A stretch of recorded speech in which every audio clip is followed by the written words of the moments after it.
Hello, everybody. Welcome into Valley News Now. We're here on Facebook Live on the desk in the VNL studios. And a little bit of an interesting look for all of our Minnesota people and people on the other side of the border who might be looking to go in for some state fair action. The severe weather that we've been covering that's been affecting all parts of the country, really hitting the cities hard and prompting some alterations to the schedule of the Minnesota State Fair. So, with the latest information on that, we're bringing in our bureau reporter, Quinn Gorham. Quinn, normally doing fantastic political coverage, especially with Governor Tim Walz being thrust into the national spotlight. But he does have the latest information going on about the state fair. So, welcoming Quinn onto the program. Quinn, how you doing? Doing all right. I mean, good to be on the broadcast with you guys talking about something other than politics. Don't get me wrong, I love it, but the Minnesota State Fair is one of the best parts of the year, so happy to talk about it. Absolutely. Well, give us a little bit of a rundown to just kick things off. We know that they were initially just trying to delay a little bit of the programming on Monday before canceling everything entirely last night, some of the grandstand Yeah. acts and stuff like that. And then the opening was pushed back this morning. So just give me a general overview. What was the damage and what were the organizers' thought processes behind canceling and delaying? Was it all about safety? Was it all about cleanup? What sort of obstacles were they facing in getting things back up and running again? Yeah, we heard from State Fair spokespeople earlier about how uh, this is the first time in, quote, recent memory that the State Fair is open late. So they got a 9 a.m. start this morning. That was to make sure that all the debris was cleared out, all the, I guess, vendors and rides and whatnot were safe for people to get in there at the State Fair. So that 9 a.m. opening kind of allowed them to clean up all the debris from last night. That storm that went through did some damage. There were a couple of buildings that sustained some damage. The Minnesota Historical Society building was forced to close their doors for the day. They're still doing walking tours, based on my understanding. But they had to close down because I believe a tree fell on their building. I talked to another vendor earlier, Island Noodles, who got some damage from debris hitting one of their display monitors. So there was quite a bit of damage at the state fair. The DNR booth, for instance, had a tree fall. They had to clear that out this morning, but it seems like they did a pretty good job because by the time I got there, things were cleared out pretty significantly. And just tell us a little bit about what your experience was like. You live in this area, and I know that you encountered a little bit of these storm dangers as you were just kind of going about your life. So, what is it like for the Yeah. average Twin Cities resident having to navigate this kind of extreme weather at this point in time?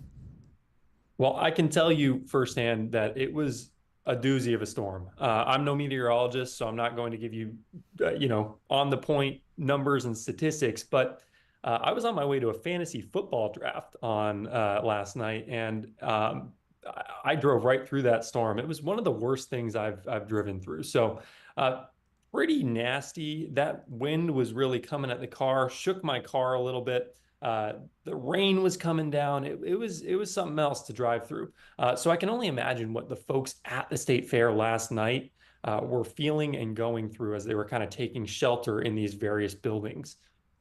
Now, we know that you, as you just said, are no meteorologist, so I'm not going to hold you to any specific weather predictions or anything.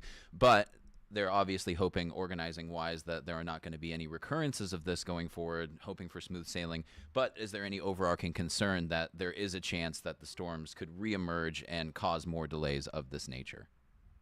It sounds like they're feeling pretty good about things going forward as the fair kind of moves into the back half of its time here in St. Paul. So I would say no, they're not really worried about sustained issues, sustained damage. Like I said, the vendors that I spoke with today were able to get things back up and running as the day started. So really no sustained damage even today, let alone as we go into the weekend here. And with that being said, you've got some more extensive coverage coming up that's going to be airing in our 6 o'clock broadcast tonight. So, without Yeah. giving too much away, we want to serve as a little bit of a tease here to keep the viewers coming back and watching all of your great stuff.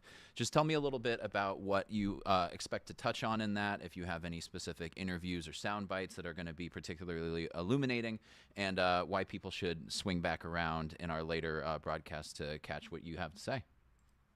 Yeah, I talked with some of those vendors that were impacted in the storm, just kind of about how their mornings went. I asked them the stories that they heard about the people that were there last night, because a lot of them kind of work a certain shift. So the day shift doesn't really bleed into the night shift too much. But the stories were there, and they had some stories to tell.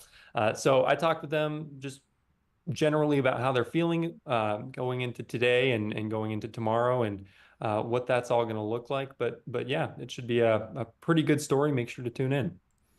All right.